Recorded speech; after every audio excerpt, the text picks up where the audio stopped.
ఇండియాలోనే #1 varicose veins hospital Avis vascular centre.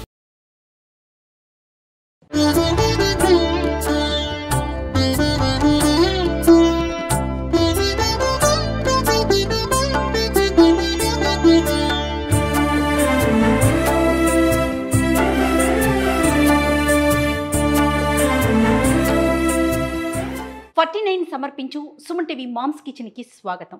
ప్రేక్షకులందరికీ వినాయక చవితి శుభాకాంక్షలు. వినాయక చవితి అనగానే బొజ్జగనపైకి రకరకాల పిండి వంటలు చేస్తాం. ముఖ్యంగా ఉండ్రాళ్ళు, పప్పులో ఉండ్రాళ్ళు, పాలతాలికలు, ఇలా మంచి మంచి చిన్న చిన్న ఐటమ్స్ని చేసి బొజ్జగనపైని మనం మొక్కుతాం కదా. మరి అందులో భాగంగా రమ్మగారు రెడీగా ఉన్నారు. ముందుగా మీ అందరికీ ఉండ్రాలు చేసి చూపించబోతున్నాము. ఇంకెందుకు ఆలస్యం, రమ్మగారిని పిలిచేద్దాం. నమస్తే రమ్మగారు, వినాయక చవితి శుభాకాంక్షలు. నమస్తే జయ. సుమన్ టీవీ ప్రేక్షకులందరికీ వినాయక చవితి శుభాకాంక్షలు. వినాయక చవితి అనగానే ఉండ్రాళ్ళు, చక్కగా ఉండ్రాళ్ళు ఫస్ట్ గుర్తొచ్చేది అదే కదా, బొజ్జగనపైకి ఇష్టమైన పదార్థం.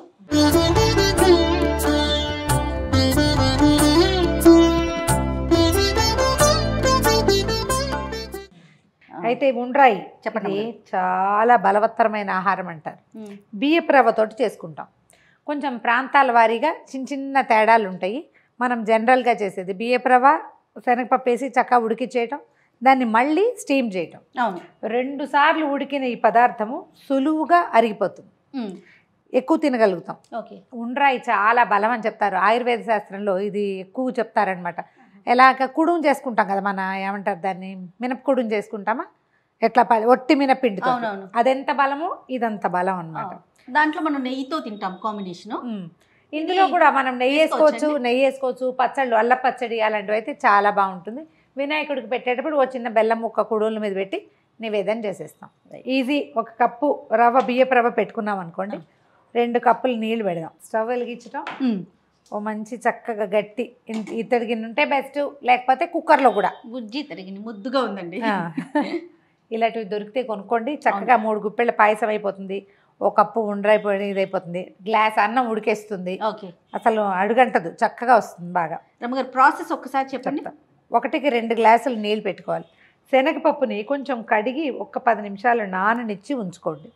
శనగపప్పుని ముందేస్తాం నీటితో పాటే, అది నీళ్ళు బాగా తెరలేక అప్పుడు ఈ బియ్యపు రవ్వ పోసేస్తాం, ఉడకనిస్తాం చక్కగా. అది బాగా ఉడికిపోయాక చల్లారినాక చిన్న చిన్న ముద్దలుగా చేసుకోవటము, దాన్ని ఎత్తి స్టీమ్ చేయటం. అంటే మనం ఆవిరికి ఉడికిస్తాం కదా, ఆవిరి కుడుము ఎట్లా చేస్తాం అట్లాగే ఇవి కూడా కుడుములు అనొచ్చు, ఉండ్రాళ్ళు అనొచ్చు. బొజ్జగనపైకి ఎందుకు రమ్మగారు అంత ఇష్టం? ఉండ్రాళ్ళు మనం వినాయక చవితి కానీ ప్రత్యేకించి అనుకుంటాం ఉండ్రాళ్ళే చేస్తాము అనేసి.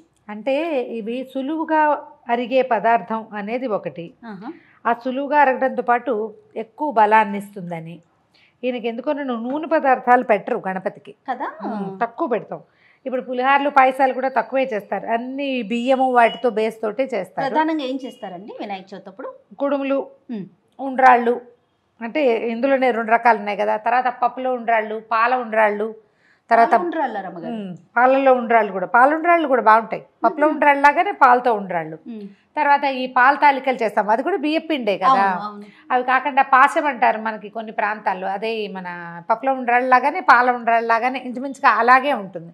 ఇవి కాకుండా జిల్లేడు కాయలు చేస్తాం, కొబ్బరితోటి బెల్లం వేసి కొంచెం చిన్న లౌజ్ లాగా చేయటం, దాన్ని బియ్యం పిండిలో పొదిగి బియ్యపిండి ఉడికించడం, అందులో ఇది పెట్టేసి దీన్ని స్టీమ్ చేస్తాం మళ్ళీ. అది కూడా బాగుంటాయి. జిల్లేడు కాయలు, పాలకాయలు, జిల్లేడు కాయలు 2 పేర్లతోటి చెప్తారు. మనం ఏ పేరు ప్రాంతాన్ని బట్టి, పదార్థం మాత్రం ఇంచుమించుగా ఒకటేగా ఉంటుంది. మోదకాలు అంటారు. మోదకము అంటే లడ్డు అని అర్థం కరెక్ట్గా చెప్పాలంటే. ఈ మోదకంలో ఒట్టి లడ్డూయే కాకుండా దాని లోపల స్టఫ్ చేయబడ్డ పదార్థాన్ని కూడా మనం మోదకం అనొచ్చు. అది బియ్య పిండితో చేయొచ్చు, శనగపిండితో చేయొచ్చు. ఓకే. మన ప్రాంతాన్ని బట్టి మనం ఎలా తింటే అట్లా, మనం ఏది తింటే అదే కదా దేవుడికి పెట్టుకుంటాము. ఖచ్చితంగా. ఇది కొంచెం నీళ్లు తెరలనిచ్చి, ఈ తెరలే దాంట్లో మనం అనుకున్న రవ్వకి సరిపడా ఉప్పు సరిపోతుంది. అంతే అంతే. ఓకే. ఇప్పుడు మన కప్పు రవ్వని ఏమాత్రం మొహమాట పడకుండా చక్కగా అందులో పోసేయాలి. మెల్లిగా ఈ శనగపప్పు, బియ్యపు రవ్వ తాపీగా ఉడుకుతాయి. ఓకే. ఇది కొంచెం సెటిల్ అవుతుండగా అప్పుడు జీలకర్ర వేసుకుందాం. ముందే కనుక జీలకర్ర వేసేసామనుకో రంగు మారిపోయినట్టుగా ఉంటుంది.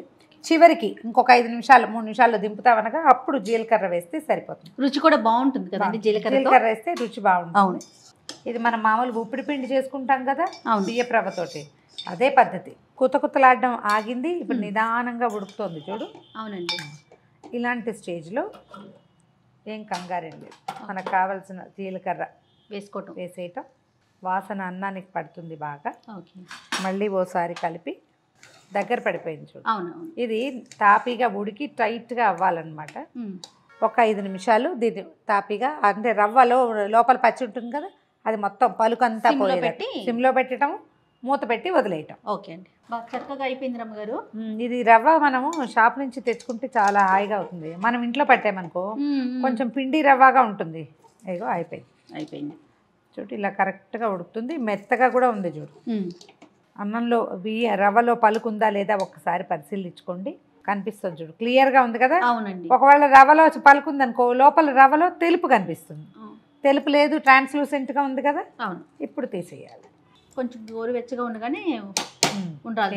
ఒక 5 నిమిషాల పాటు మూత పెట్టి పక్కన పెట్టడం. తర్వాత ఒక ప్లేట్లోకి దీన్ని తీసేసుకుంటే, ప్లేట్లోకి తీసి పెట్టామనుకో ఆరిపోతుంది. చకచకా తడిచే చేసుకుని ఉండలు చుట్టేసేయటమే అనమాట.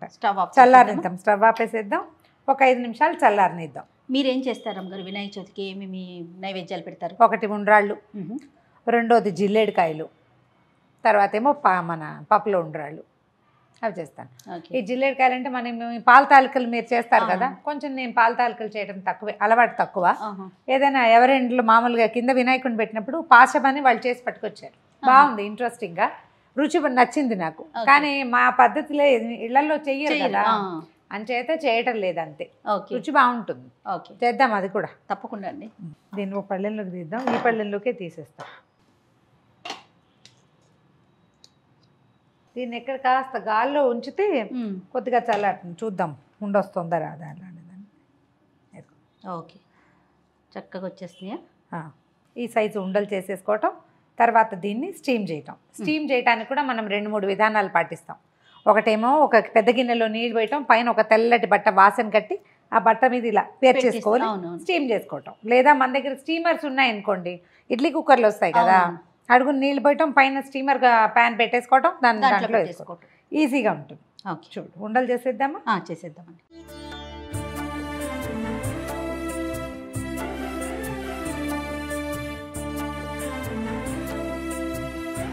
ఎంతసేపు స్టీమ్ చేయాలి అమ్మగారు?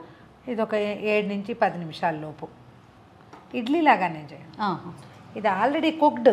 అవునవును. స్టీమ్ చేయటం వల్ల ఇంకా ఇది మృదువుగా మారుతుందన్న. ఓకే, స్మూత్ అవుతుంది.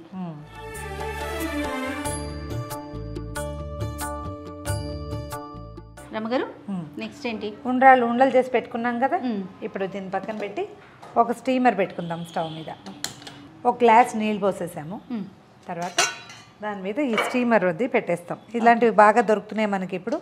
నేను మామూలుగా పాత రోజుల్లో ఏం చేసేదాన్ని అంటే, దీనికి ఒక తెల్లటి గుడ్డ వాసన కట్టి బట్ట తడిపేసి పిండేసేయాలి, తడి బట్టని కట్టేసేయాలి.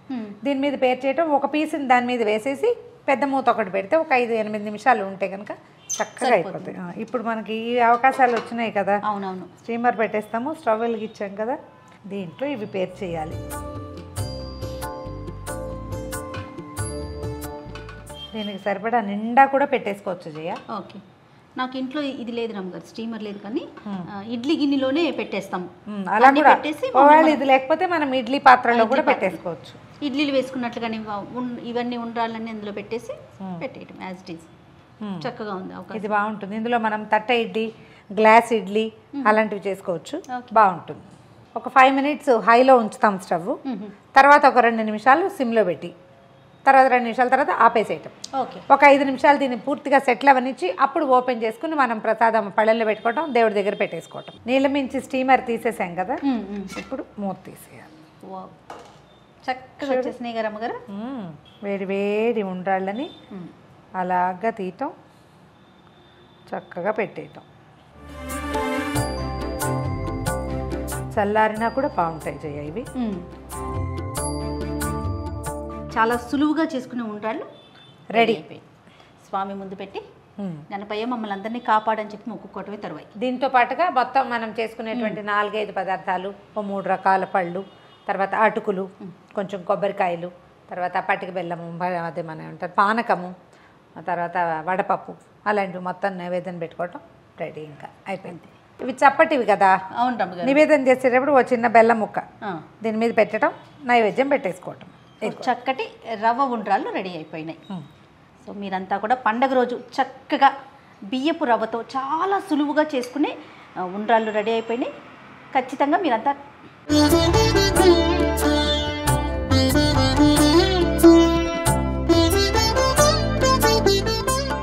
చక్కటి బీపీ రవ్వ ఉండ్రాళ్ళు రెడీ అయిపోయినాయి. సో రెసిపీ కూడా మీ అందరికీ అర్థమైపోయింది కదా.